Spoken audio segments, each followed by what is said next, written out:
Hello everybody, welcome back. Today as well we have got you another video. In this video I'll show you how you can get YouTube TV free trial.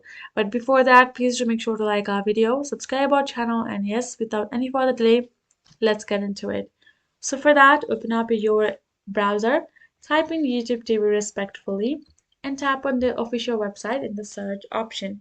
Now, as soon as we have tapped on it, directly we have option of try it for free on the official website.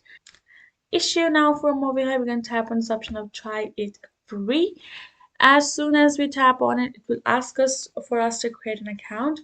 Go ahead, create yourself an account. As soon as you do that, you will be able to select a plan within the YouTube TV itself. Go ahead, select a particular plan that you would like to use it for.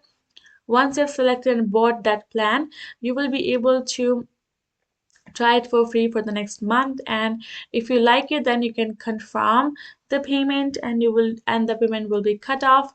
Otherwise, you can simply choose not to renew it and choose not to use the account anymore, because without buying it won't be valuable or active and watchable anymore.